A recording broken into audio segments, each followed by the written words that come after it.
Welcome, traveller, to Medieval Screen Finds, our quiet corner of the internet where we explore history, an adventurer's paradise where we explore stories from our not-so-distant past. We invite you now to settle in, to find a comfortable space, and to let your mind drift gently back through the centuries. As the world outside settles into its own gentle rhythm, we invite you to drift back in time, to an age of towering castles and whispering courts, of solemn oaths and hidden dangers. Tonight, we will not speak of the thunder of cavalry or the clash of shields, but rather of a quieter, more subtle conflict. A silent war, fought not with broadswords and banners, but with whispers and codes, with unseen movements in the deepest shadows. Imagine, if you will, the flickering light of a medieval torch, casting long, dancing shadows upon ancient stone walls. The air is cool, perhaps carrying the scent of damp earth and distant hearth fires. In this stillness, we will explore the secret world of medieval espionage, a world where trust was a fragile commodity and ambition a dangerous whisper. We will uncover the hidden struggles that shaped kingdoms, the quiet hands that pulled the strings of power, and the silent watchers who guarded secrets or sought to steal them. This is a story designed to soothe, to gently lull your mind into a state of quiet contemplation, allowing the gentle currents of history to carry you towards a peaceful slumber. Let us begin our journey into the silent war between thrones. If you enjoy relaxing stories like this, please subscribe to Medieval Screen Finds, but only if these videos truly brings you rest. Also, let me know in the comments where you're listening from and what time it is. It's comforting seeing all the places where these calm historical stories reach.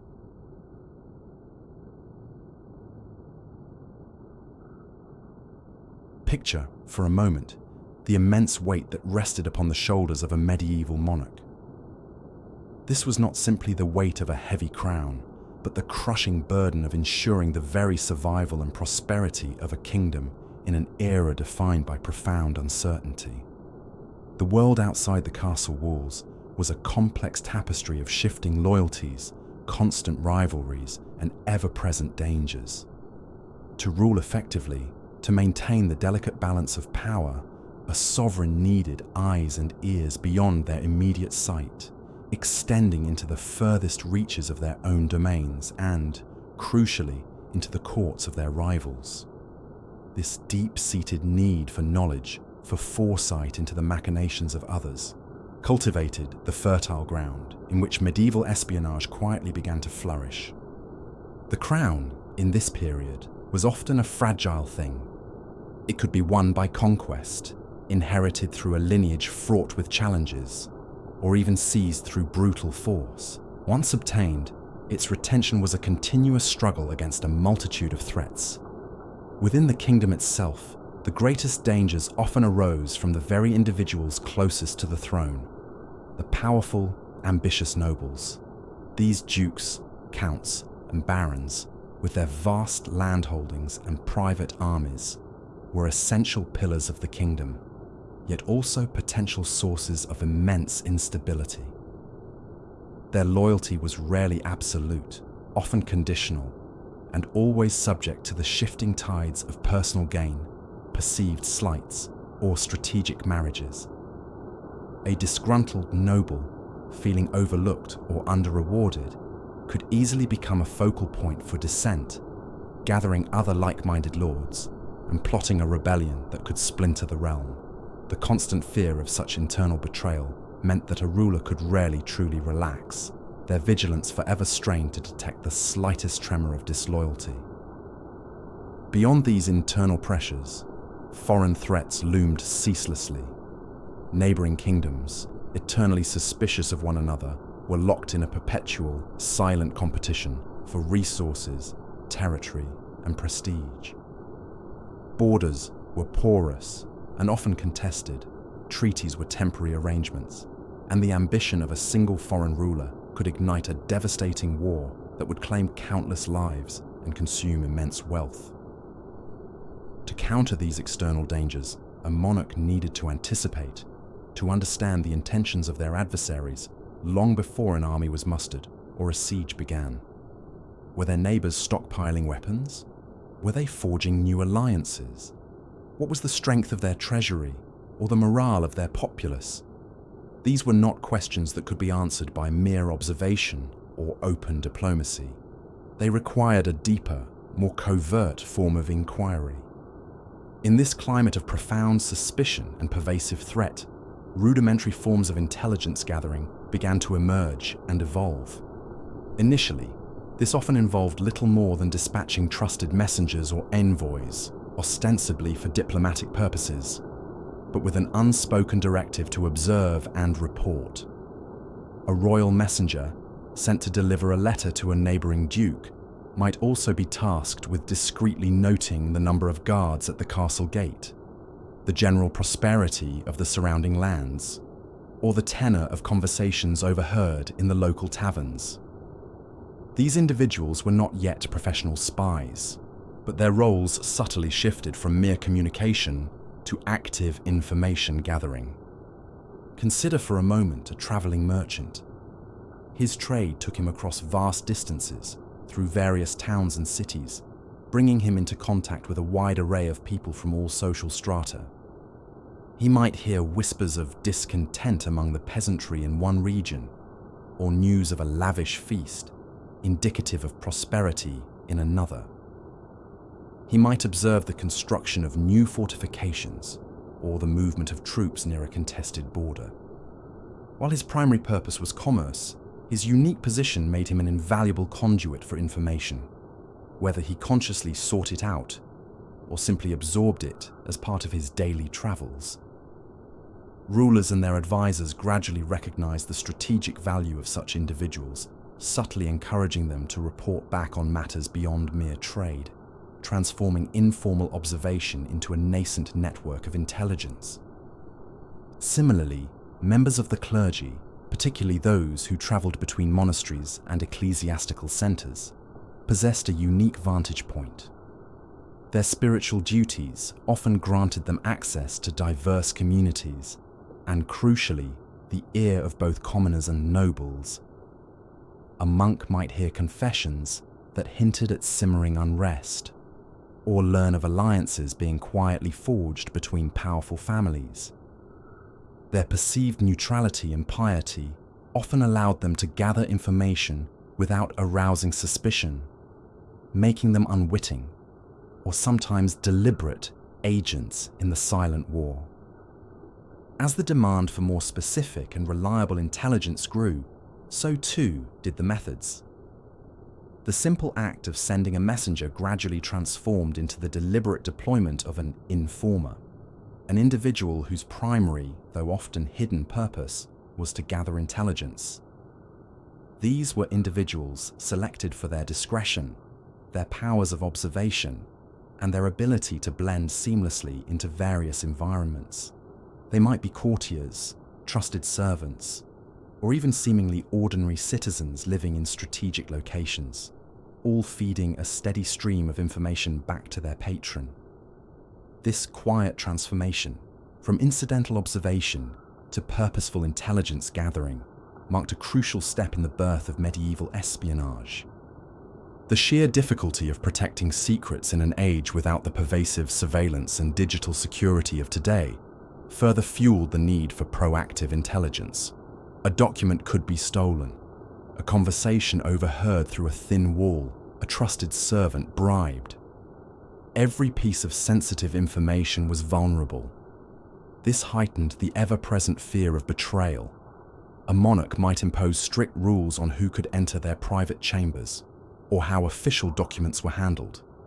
But human nature, with its inherent flaws and desires, remained the weakest link.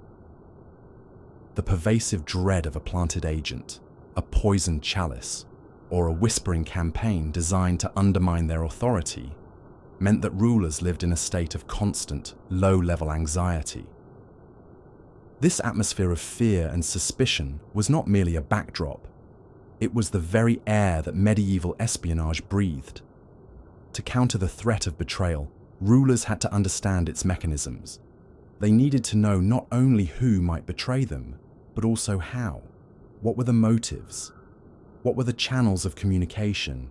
This necessitated delving into the very psychology of deceit, understanding the subtle art of persuasion and the vulnerability of human loyalty. This quest for understanding, born of fear, subtly pushed the boundaries of what was considered acceptable in the pursuit of security. And so, quietly, almost imperceptibly, a new kind of war began to unfold alongside the traditional conflicts of armies and sieges. This was a war fought in the shadows, where the weapons were not swords and spears, but whispers and codes, where victories were not marked by fallen fortresses, but by intercepted letters or uncovered plots. It was a war of information, a battle for foresight, waged by silent hands and keen minds. The strategic value of knowing a rival's troop movements before they advanced, or intercepting a secret message detailing a conspiracy, became undeniably clear. These silent victories, though rarely celebrated openly, often determined the course of larger conflicts, saving countless lives and securing kingdoms without a single drop of blood spilled in open battle. The early medieval period, with its fragmented authority and constant power struggles, provided the perfect crucible for these clandestine arts to develop. As kingdoms grew more centralized and sophisticated, so too did their intelligence apparatus. What began as informal observation evolved into more structured networks, managed by individuals who began to specialize in the gathering and analysis of secret information. These embryonic spymasters and their nascent networks laid the groundwork for all future intelligence operations. Imagine the quiet work involved. A trusted advisor might be tasked with cultivating informers in rival courts, perhaps by subtly offering incentives or exploiting existing grievances. Letters might be written in simple codes, known only to a select few, requiring careful decryption upon arrival. Rumors, both true and false, could be subtly spread to gauge reactions or sow discord. It was a delicate dance of deception and revelation, requiring immense patience and an acute understanding of human nature. This silent war was a constant undercurrent to the grand narrative of medieval history, while chroniclers focused on the reigns of kings, the great battles, and the building of magnificent cathedrals. Beneath the surface, agents moved discreetly, gathering intelligence, spreading disinformation, and sometimes eliminating threats. This hidden conflict profoundly influenced the political landscape, often determining the rise and fall of dynasties, the shifting of borders, and the very survival of realms. The need for secrecy and the constant threat of betrayal instilled a pervasive caution among rulers, shaping their decisions and often dictating their closest associations. The echoes of these silent struggles reverberated through the grand halls of power, a constant reminder that even the strongest fortress could be undermined by a whisper, and the most secure throne could be toppled by a secret. This quiet, persistent struggle for information was indeed the true birth of medieval espionage, a shadowy art born of necessity and nurtured by the enduring vulnerabilities of power.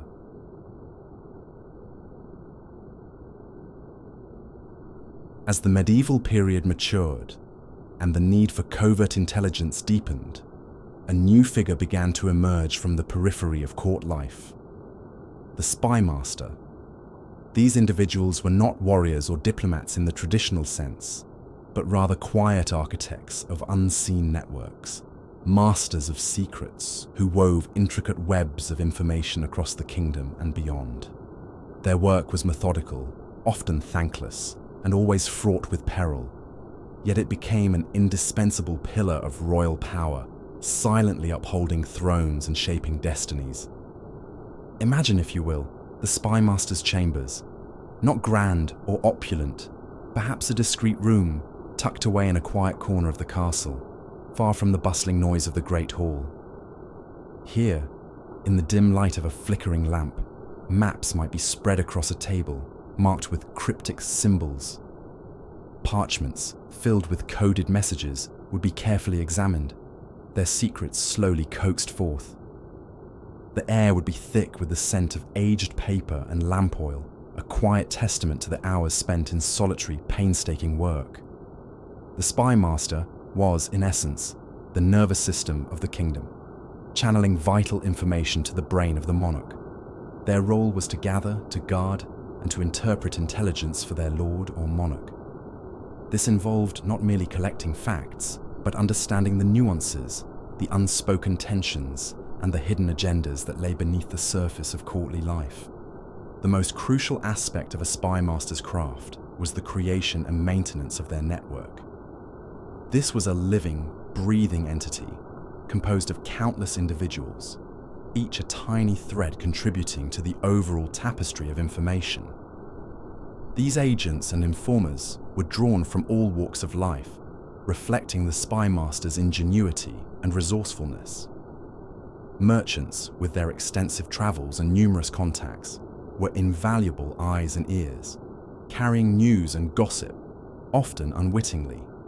Their daily commerce provided a perfect cover, allowing them to move freely and observe without drawing undue suspicion.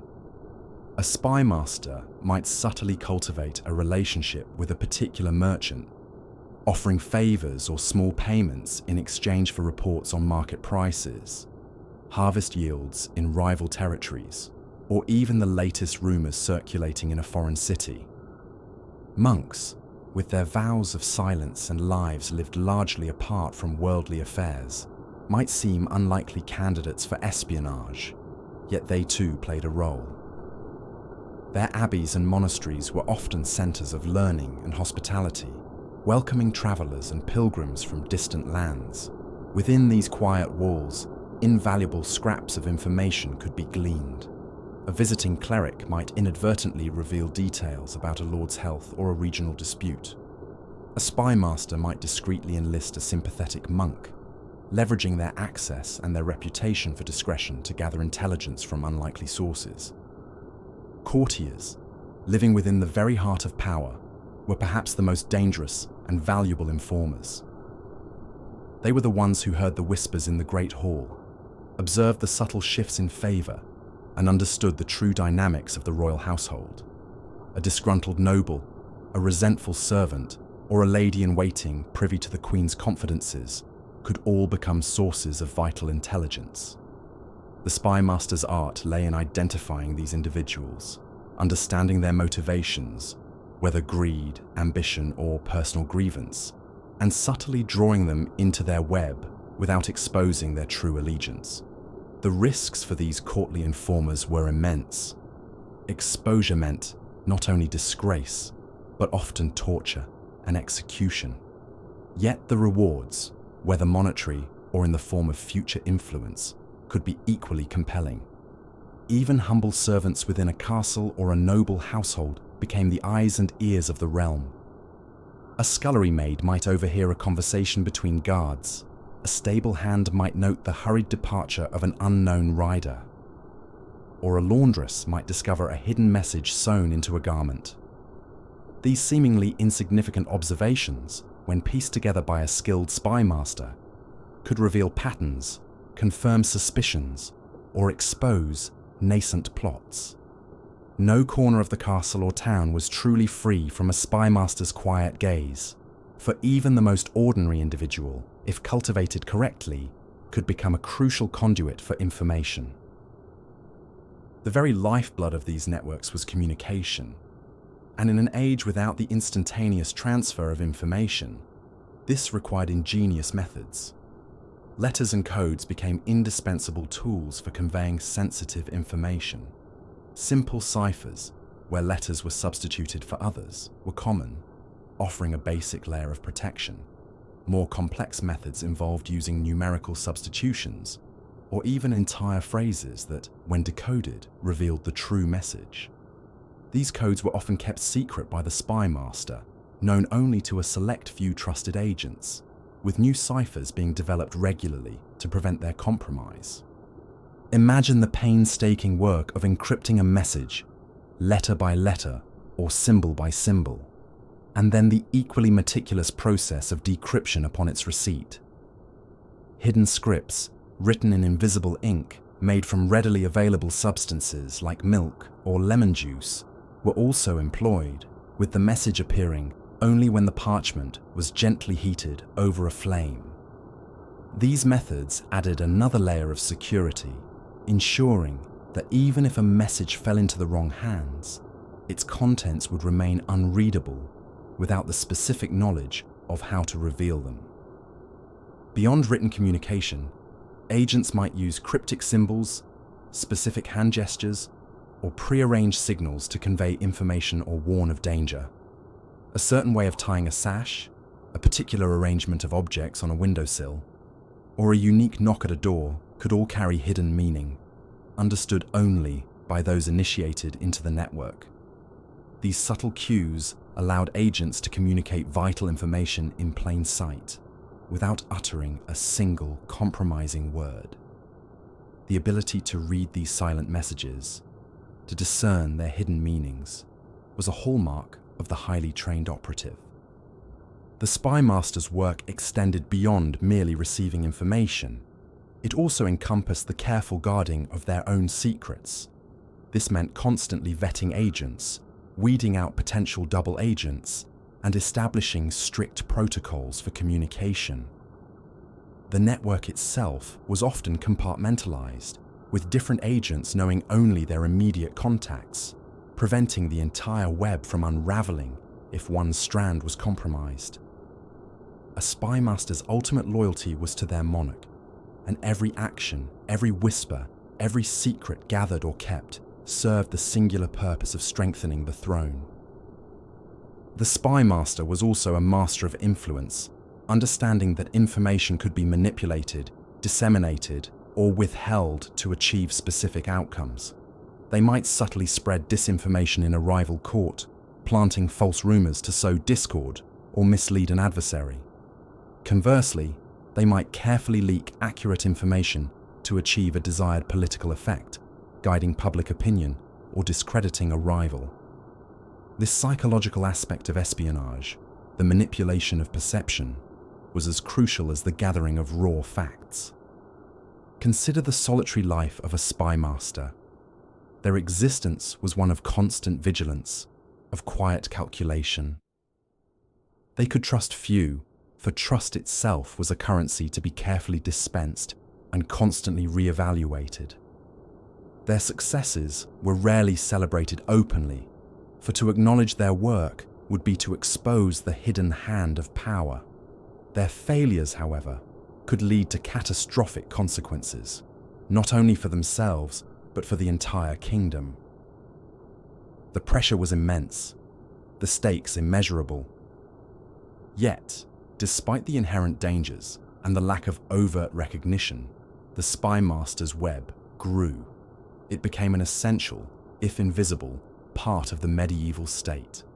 It allowed rulers to anticipate rebellions, to counter foreign intrigues, and to maintain a fragile peace in a turbulent world. The network was not built overnight. It was a slow, painstaking process of cultivation, trust building, and relentless dedication. Each new agent recruited, each new piece of intelligence acquired, strengthened the web, making it more resilient and far-reaching. The presence of this intricate hidden network meant that no corner of the castle or town was truly free from a spymaster's quiet gaze. The watchful court was a place where conversations were always guarded, where intentions were often veiled, and where genuine trust was a rare and precious commodity. Even seemingly innocuous social gatherings could be veiled opportunities for information exchange, with agents subtly observing interactions, listening to careless chatter, and noting alliances forming or dissolving. The medieval court, with its intricate hierarchy and constant political maneuvering, was a fertile ground for the spymaster's craft, a microcosm of the larger silent war being waged across the realm. This quiet, pervasive system of observation and intelligence gathering became a crucial element of medieval governance. It provided a powerful counterpoint to overt military might. allowing rulers to win silent victories long before armies ever clashed. It was a testament to the ingenuity and adaptability of those who understood that true power often lay not in brute force, but in the subtle manipulation of information, in the unseen hand that guided events from the deepest shadows. The Spymaster, with their carefully constructed web, was the silent guardian of the throne, ensuring its survival through cunning, patience, and an unwavering commitment to the unseen war.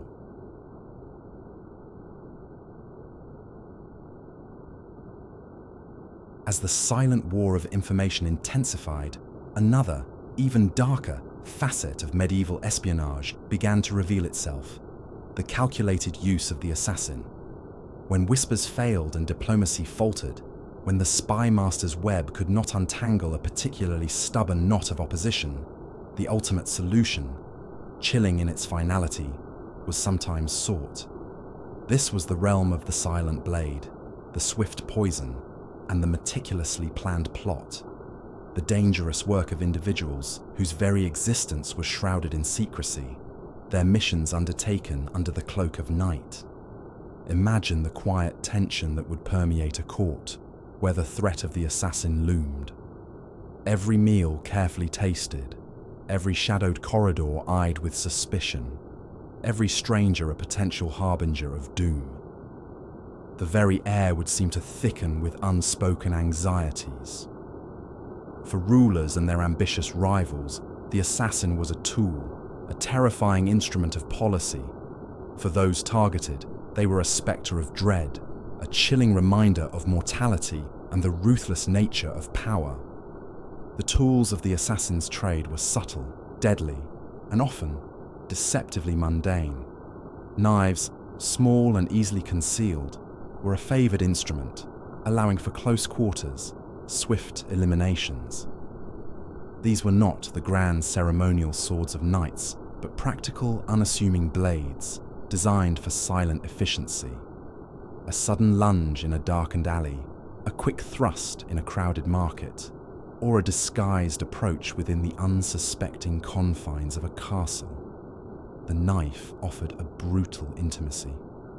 The choice of blade might vary, from a simple dagger carried by a common cutthroat to an exquisitely crafted, perhaps poisoned stiletto wielded by a more professional operative. The aim was always the same: to strike swiftly and without warning, ensuring the target's life poured out onto the ground. Poisons, however, represented a far more insidious and often preferred method. Unlike a blade, poison offered the potential for deniability, allowing the instigator to maintain a degree of plausible innocence. The study of poisons was a grim science, passed down in hushed tones, often cloaked in the guise of alchemical or medicinal knowledge. These deadly concoctions could be tasteless and colourless, easily administered in food or drink, dissolving into the warmth of wine or bread.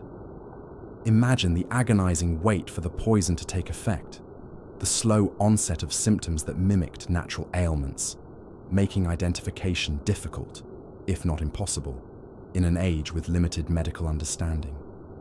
The spymaster, or the lord who commanded the assassin, might carefully select a poison designed to cause a slow decline, mimicking a long illness, or one that acted swiftly and violently, leaving no doubt as to its intent, but providing little time for intervention. The fear of the unseen, the insidious nature of a poison, often created a far greater terror than an open confrontation, unsettling entire courts and breeding widespread paranoia. Beyond these tangible weapons, the true power of the assassin lay in the plot, the intricate planning, the meticulous surveillance, and the careful exploitation of vulnerabilities. An assassination was rarely a spontaneous act. It was a calculated undertaking, requiring intelligence gathering to determine a target's routine, their habits, their trusted companions, and the most opportune moments for a strike. This often involved the Spymaster's network, providing the vital information needed to craft the perfect scenario. Was the target vulnerable during their morning prayers? Did they have a particular route they always took through the castle grounds? Were there disgruntled servants who could be bribed or coerced into providing access or administering a fatal dose? Every detail mattered, every weakness observed, every opportunity weighed against the risk of failure. Medieval history is subtly dotted with tales of notable attempts on the lives of kings, queens, and powerful rivals, some successful, others foiled at the last moment, often by sheer luck or the sudden intervention of a loyal guard. We can gently recount, for instance, the whispers surrounding the death of William Rufus, King of England, in 1100. While officially attributed to a hunting accident, the arrow that struck him down came from an unknown source, and many contemporaries harbored suspicions of foul play, believing it to be a politically motivated assassination. The air around such events remained thick with unanswered questions, feeding the pervasive fear of the unseen hand. Another poignant example is the assassination of Louis I, Duke of Orléans, in 1407.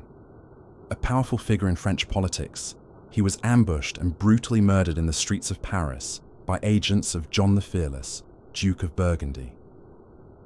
This act, driven by intense political rivalry, plunged France into a period of civil strife. The methodical nature of the ambush, the escape routes planned, and the immediate political fallout all speak to a calculated plot, rather than a spontaneous act of violence. Though the immediate details might be grim, we focus on the chilling impact, the ripple effects that spread through the delicate fabric of political power. These attempts, whether successful or not, served as potent reminders of the ever-present threat. The successful ones sent a clear, terrifying message. No one was truly safe, no throne entirely secure. The foiled plots, on the other hand, highlighted the constant vigilance required of those in power and the narrow margins by which disaster could be averted. They reinforced the chilling understanding that an enemy could strike from the deepest shadows, reaching even into the most protected chambers. The assassin's loyalty was a complex and often terrifying thing. They often swore silent oaths to their masters, dedicating themselves to a path that offered no glory, only the grim satisfaction of a completed task. This loyalty was often forged through a combination of fear, payment, and sometimes a perverse sense of duty or unwavering belief in their patron's cause. For some, it was a profession, a dark trade where discretion and efficacy were the highest virtues. For others, it might have been a desperate act, undertaken out of coercion or to escape a dire fate. The price of failure for an assassin, or for their spymaster, was almost invariably death. Capture meant torture to extract information, followed by a gruesome public execution designed to deter others. Betrayal, whether by an assassin turning against their master or an agent revealing the plot, was met with equally brutal retribution. This grim reality enforced a strict code of silence and absolute obedience within these shadowy circles. The commitment to their craft, born out of this dangerous environment, ensured that those who undertook such missions operated with a chilling resolve. The threat of assassination profoundly shaped the lives of medieval rulers. It fostered a deep-seated paranoia, leading them to adopt increasingly elaborate security measures.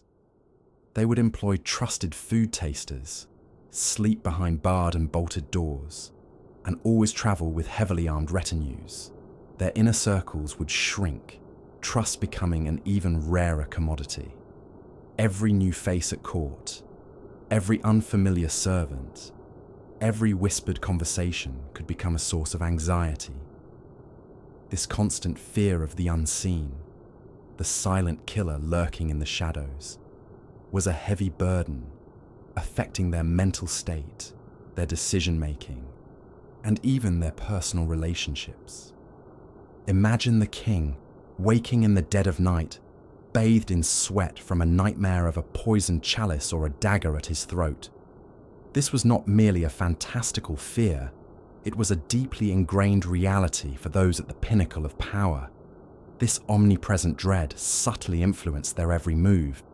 It might make them more ruthless in dealing with perceived enemies, or more cautious in forming alliances. It often led them to rely even more heavily on their spy masters, pushing them to expand their networks and refine their methods for uncovering plots before they could materialize. Yet, despite the terror they inspired, medieval assassins were not invincible figures of myth. They were human, prone to error, susceptible to capture, and often victims of the very ruthlessness they embodied. Their stories, often shrouded in rumor and folklore, reflect a harsh reality where life was brutally cut short for political gain. The battlefield was a horrifying tableau of fallen men, but the quiet assassination could be equally devastating to a kingdom, removing a key leader and potentially plunging a realm into chaos. Ultimately, the assassin, wielding blades in the dark, was a stark reminder of the extreme lengths to which medieval power brokers would go to secure or expand their influence. Their silent work, though often concealed by history's grand narratives, played a chillingly significant role in shaping the destinies of kingdoms and the fortunes of families. Their shadow, long and cold, lingered over the most opulent courts and the most powerful figures, a constant testament to the lethal stakes of the silent war. It was a stark contrast to the ideals of chivalry and honor, revealing the raw, unvarnished brutality that often underpinned the medieval pursuit of power. The subtle methods and hidden means were a testament to the desperate need to remove an obstacle without the upheaval of open warfare, or the desire to send a terrifying message without uttering a single word. The fear they inspired was a powerful weapon in itself, shaping strategies and influencing decisions long after the actual deed was done.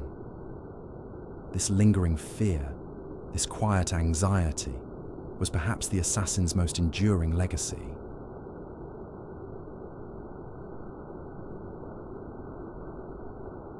As the silent arts of the spymaster and the assassin developed within individual courts, their application inevitably broadened beyond internal threats. The medieval world was a patchwork of kingdoms, duchies, and city-states, each driven by its own ambitions and anxieties. Open warfare, while frequent, was costly and destructive. Far more economical and often more effective was the quiet manipulation of information and the strategic undermining of rivals through clandestine means. Thus, espionage between kingdoms became an elaborate game of shadows, played on a grand scale, often determining the course of wars before a single soldier marched. Imagine the grand embassies that travelled between royal courts. On the surface, these were spectacles of diplomacy, colourful processions bearing gifts and formal messages. Yet, beneath this veneer of cordiality, these diplomatic missions often served as vital centres of espionage. Ambassadors and their entourages, ostensibly present to foster peace and alliances, were also tasked with keen observation. They would note the strength of a rival's treasury by the lavishness of their court, gauge the popularity of a ruler by the demeanour of their subjects, and subtly probe for weaknesses in their military or political structure. A quiet conversation at a banquet, an overheard remark in a palace garden, or a careful study of a fortress's defences during a seemingly innocent tour, all provided valuable intelligence that could be relayed back to their own monarch.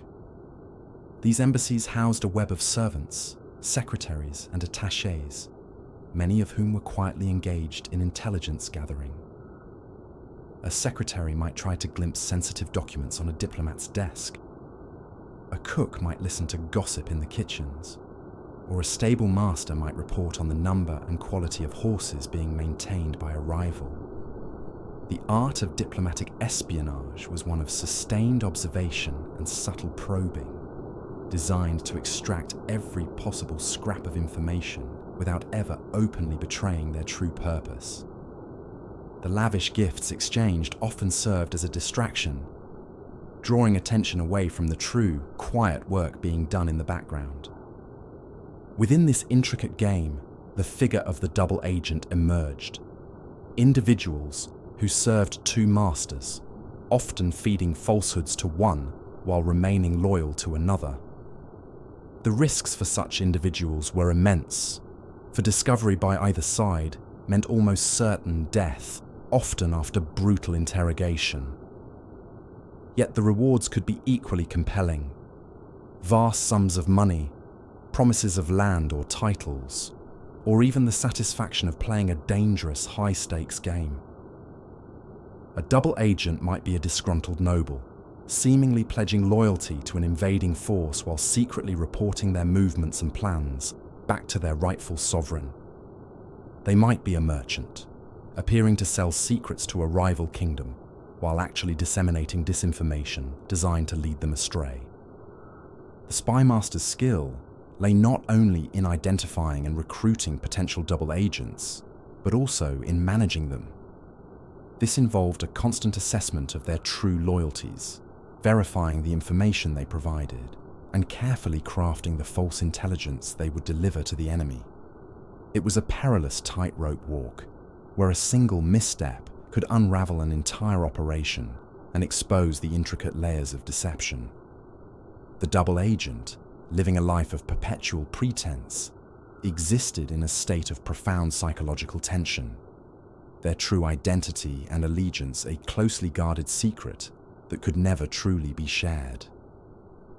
Beyond official channels and the perilous world of double agents, information itself became a commodity, openly traded in bustling marketplaces and along ancient trade routes. Merchants and travelers, constantly moving between different regions and kingdoms, often traded information as readily as they exchanged goods. A traveler arriving from a distant land might bring news of a queen's failing health, a new tax imposed on a restless populace, or the construction of a powerful siege engine. These were not secrets in the strict sense, but valuable pieces of intelligence that, when gathered and analyzed by a spymaster, could reveal significant trends or vulnerabilities. Imagine a bustling port city, a melting pot of languages and cultures. Sailors, laden with goods from foreign shores, would also bring tales from distant courts. Caravan leaders, having traversed vast deserts or rugged mountains, would recount stories of the lands they had passed through, describing troop movements or the state of local governance.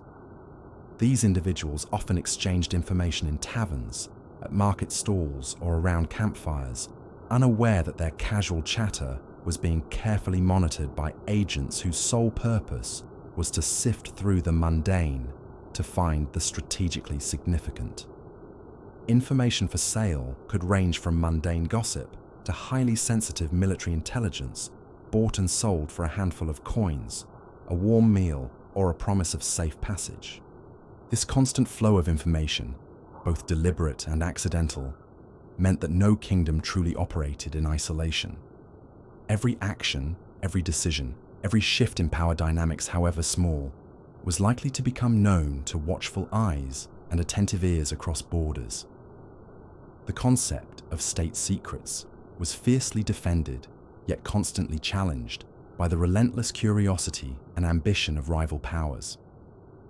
The consequences of this silent struggle were immense, often deciding the fate of wars long before battles ever began. A king might decide against invading a neighboring territory after receiving intelligence that their fortifications had been secretly strengthened, or that a powerful alliance had been quietly forged against them. Conversely, a ruler might launch a surprise attack, knowing through their network that their enemy's army was depleted or distracted by internal unrest. These silent victories, achieved through the skillful acquisition and application of intelligence, saved countless lives and preserved vast resources, often without the common populace ever being aware of the hidden maneuvers that had averted or instigated conflict. Consider the intricate dance surrounding royal marriages, which were often powerful tools of alliance and political maneuvering. A spymaster might be tasked with gathering intelligence on a prospective bride or groom. their true character, their family's financial standing, their political leanings, or any hidden illnesses or weaknesses. This seemingly personal information could have profound implications for the stability of future alliances and the balance of power between kingdoms. A well-placed informant in a rival court could reveal a hidden clause in a marriage contract, or expose a secret negotiation, fundamentally altering the diplomatic landscape. The use of espionage also extended to economic warfare, where intelligence about a rival's trade routes, valuable resources, or financial vulnerabilities could be exploited. Sabotage, while often subtle, might involve spreading rumors to disrupt trade or quietly diverting vital supplies. This economic aspect of the silent war, though less dramatic than assassination, could be equally devastating, slowly weakening an adversary from within. The game of shadows between kingdoms was one of constant adaptation. As one side developed a new method of encryption, the other would seek to crack it. As one spymaster honed their network, another would work to infiltrate it. It was a perpetual arms race of cunning and deception, played out in the dark corners of history. This relentless pursuit of advantage, this quiet struggle for foresight, became an integral part of medieval statecraft, a permanent fixture in the political landscape. The grand narrative of medieval history often emphasizes the clashing of armies and the heroic deeds of knights.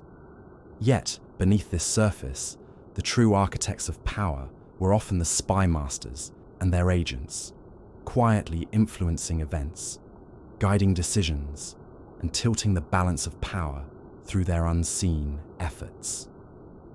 Their work ensured that the powerful chess game between kingdoms was rarely played in the open, but rather in the hushed, veiled world of secrets and whispers. The ultimate victory often went not to the strongest army, but to the keenest mind, the most patient observer, and the most effective wielder of the tools of espionage. This continuous, hidden struggle for dominance, shaped by information and deception, solidified the place of espionage as a vital, if often unacknowledged, force in the shaping of medieval Europe. The shadows held many truths, and those who mastered them often held the keys to the future.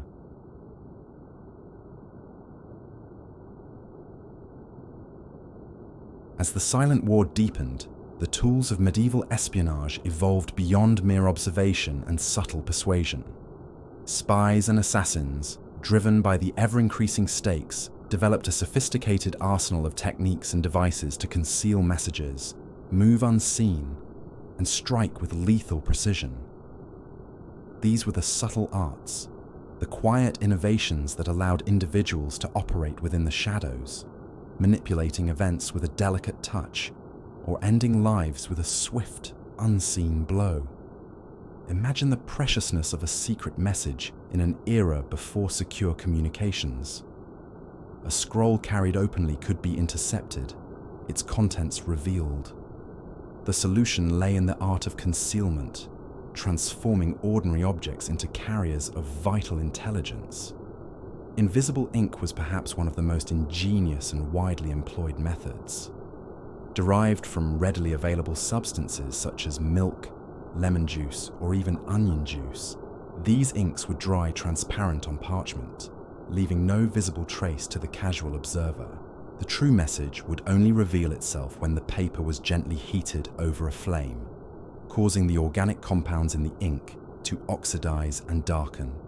A spymaster might carefully instruct their agent to write an innocuous letter on one side of a parchment, perhaps detailing a mundane transaction or a social pleasantry, while the reverse side held the crucial hidden message, revealed only by the application of heat.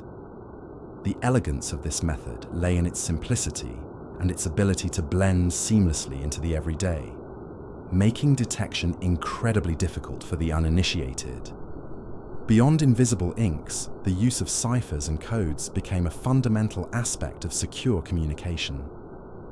Early ciphers were often simple substitution ciphers, where each letter of the alphabet was systematically replaced by another letter or symbol. For example, A might become D, B might become E, and so on. While basic, these ciphers provided a first line of defense against interception. As the medieval period progressed, so too did the complexity of these codes. More advanced ciphers might use numerical sequences, or even entire words to represent other words or phrases, making decryption far more challenging without the specific key. A spy master might provide their agents with a small, discrete key, perhaps a numerical sequence or a specific book that served as the basis for the cipher, allowing them to encode and decode messages. The constant development of new ciphers and the breaking of old ones became a quiet intellectual battle between rival intelligence networks. Consider the practicalities of a message traveling across vast distances.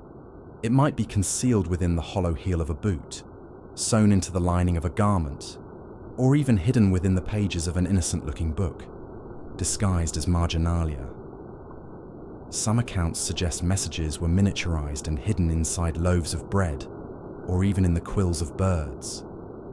The ingenuity was boundless, driven by the desperate need to ensure that vital information reached its intended recipient without falling into enemy hands. The successful transmission of a coded message, its secrets intact, was a silent victory in itself. Beyond the realm of hidden messages, medieval castles and cities themselves contained physical secrets that could be exploited by agents and assassins. Secret passages and hidden doors, often built into the very fabric of ancient fortifications, served multiple purposes. They provided discreet escape routes during sieges, but also offered invaluable pathways for infiltration. Imagine a spy having gained access to a castle through a carefully planned infiltration, navigating a labyrinth of concealed corridors and hidden staircases, allowing them to move unseen through the heart of enemy territory. These passages, known only to a select few, offered unparalleled access to private chambers, treasury vaults, or strategic vantage points, making the work of intelligence gathering far more efficient and far less risky.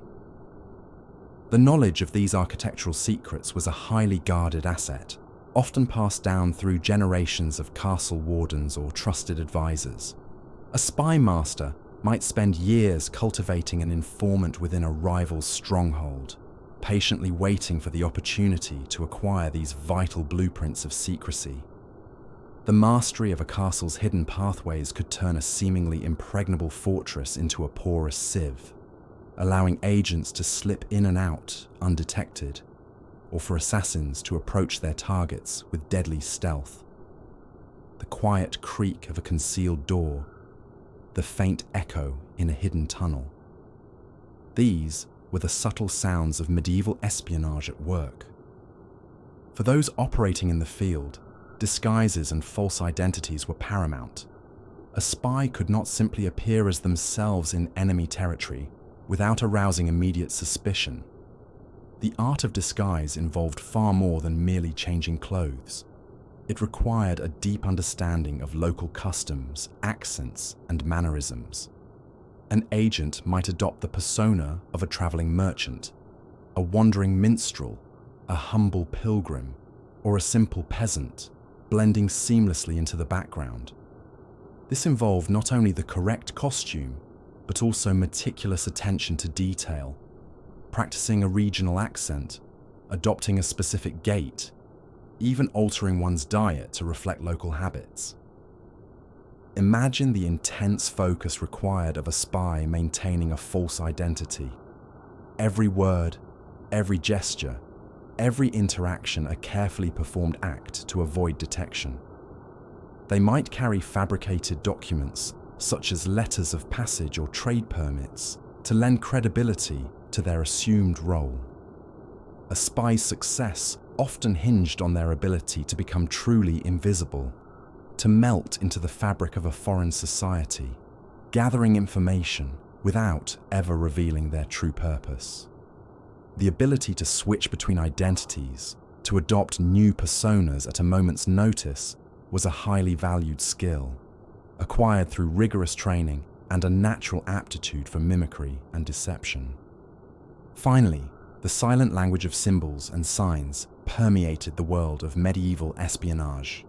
In a time when overt communication was dangerous, subtle gestures, marks, and tokens became crucial for conveying information, signaling danger, confirming success, or indicating betrayal.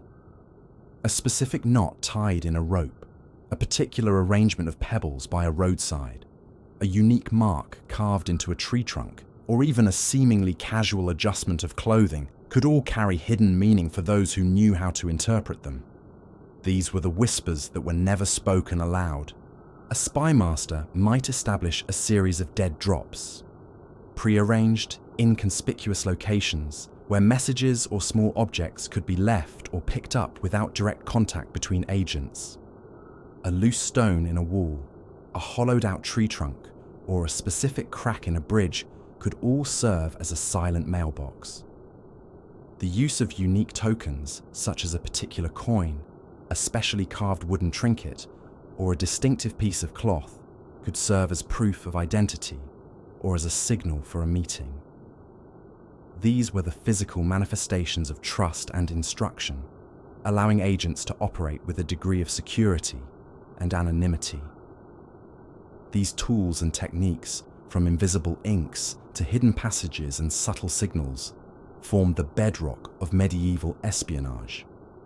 They represent the quiet ingenuity of individuals forced to operate in a world where secrecy was paramount and betrayal a constant threat. They reveal a level of sophistication in clandestine operations that often goes unappreciated in popular narratives focused on knights and castles. The mastery of these subtle arts allowed spy masters to build their networks, agents to gather their intelligence, and assassins to execute their grim tasks with chilling efficiency. The quiet glint of a hidden blade, the silent opening of a secret door, the faint scent of lemon juice on a parchment, these were the true sounds and sights of the medieval silent war, shaping destinies from the deepest shadows. This meticulous attention to detail, this constant striving for an unseen advantage, solidified the enduring power of these clandestine methods. The echoes of these practices, refined over centuries, can still be observed in the intelligence operations of today, a testament to the timeless nature of secrets and the lengths to which humanity will go to acquire or protect them.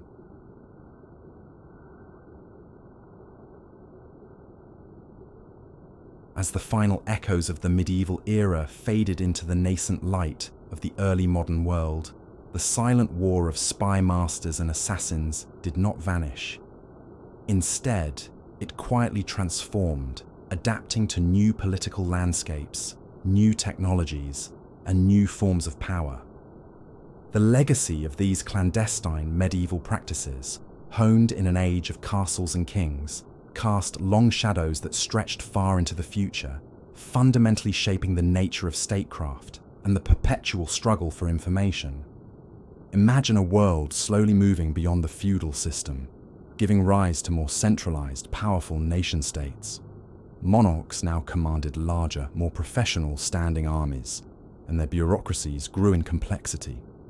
With this shift, the informal, often personal networks of medieval spy masters gradually gave way to something far larger, more organized, and more institutionalized, the modern intelligence service. What began as a necessity for individual rulers evolved into a strategic imperative for entire nations. The personal loyalties that defined earlier spy networks were slowly replaced by bureaucratic structures, training programs, and dedicated budgets for intelligence gathering. The advent of the Renaissance brought with it new forms of communication, including the printing press, which, while spreading knowledge, also created new challenges and opportunities for espionage. Encrypted messages became more complex, relying on mathematical principles rather than simple substitutions. Diplomatic services expanded, becoming formalized organs of the state, and within them, The tradition of subtle observation and information gathering continued, albeit with greater sophistication.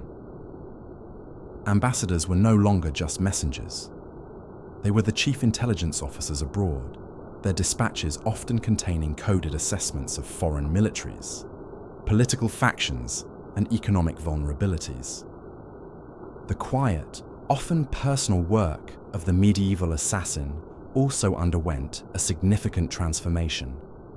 The very nature of warfare changed dramatically with the widespread adoption of gunpowder and more powerful artillery. Stone castles, once impregnable, became vulnerable to cannon fire, and battles became larger, more impersonal affairs fought by disciplined regiments. In this new military landscape, the individual assassin, though still a terrifying presence, gradually lost some of their strategic importance as a tool for outright political change. Open warfare, with its massed armies and decisive battles, became the primary means by which states settled their disputes. Furthermore, the rise of more codified legal systems and stronger central authorities meant that extra-legal killings, while still occurring, became harder to deny or conceal. Public opinion, though still nascent, began to hold more sway, and overt assassinations could provoke widespread outrage and destabilize the very regimes they were intended to serve. The age of the lone, silent killer shaping the destiny of nations through a single blade or a discreet poison began to wane, replaced by more subtle forms of political maneuvering, and, when necessary, large-scale military engagements. While political murder never entirely disappeared, its role became less overt, less frequently a direct instrument of state policy compared to its medieval heyday. The shadows of individual assassins might have receded, but the broader concept of targeted elimination, albeit sometimes through different means, persisted as a grim possibility in the realm of statecraft. Yet, while the immediate forms of medieval espionage faded, the fundamental lessons learned in the Silent War endured. The understanding that knowledge is power, that foresight can avert disaster, and that deception is a potent weapon, remain timeless truths.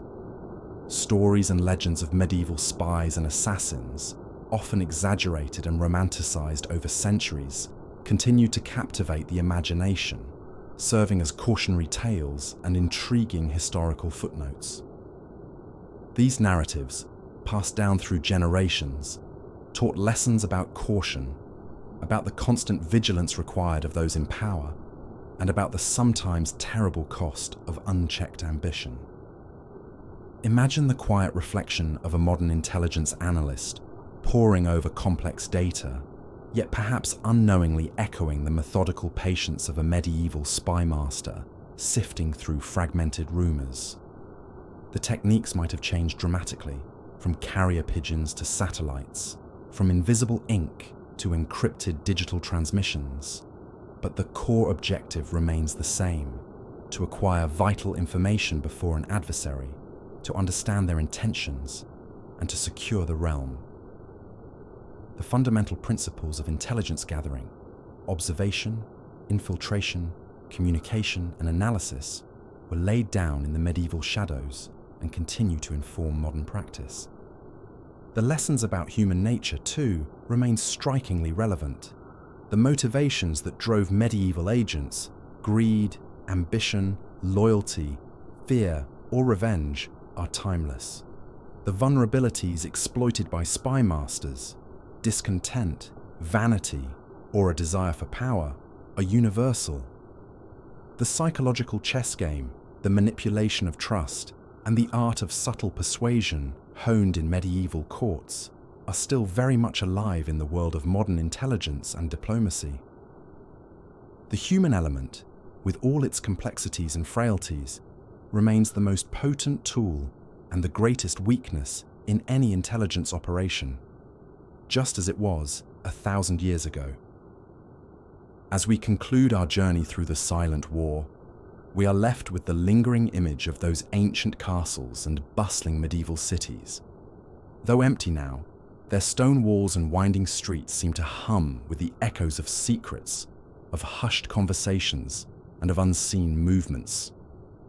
The memory of the SPYMASTERS quietly weaving their intricate webs and the assassins moving with deadly purpose in the darkest hours continues to whisper through the annals of history. Think of the enduring mysteries that remain, the unanswered questions surrounding the deaths of certain historical figures, the unresolved conspiracies that hint at hidden hands and unseen forces. These unanswered questions are a testament to the effectiveness of the silent war, to its ability to erase its own tracks, leaving only faint ripples of suspicion and speculation. The very absence of clear answers often speaks volumes about the meticulousness of those who operated in the shadows. The legacy of medieval espionage is not merely a collection of dramatic tales or intriguing historical footnotes. It is a fundamental understanding of how power operates, how information is guarded and stolen, and how the destinies of nations are often shaped by forces unseen and unheard. It reminds us that even in an age dominated by overt displays of military might and grand declarations, the true battles are often fought in the realm of perception, knowledge, and deception. The shadows, it seems, have always been, and will always be, a crucial theatre of conflict. And so, as the ambient sounds of this historical journey gently fade, and the quiet comfort of the night deepens, we invite you to drift into a peaceful slumber, perhaps dreaming of ancient secrets, of silent sentinels, and of the enduring whispers of the silent war that shaped the world. The castles may be ruins, the kings long gone, but the shadows they cast, and the lessons they imparted, continue to resonate, a subtle reminder that some of history's most profound battles are fought not with a roar, but with a whisper. This quiet understanding, this appreciation for the unseen forces that guide the grand narratives, is the true and lasting legacy of medieval assassins and spy masters.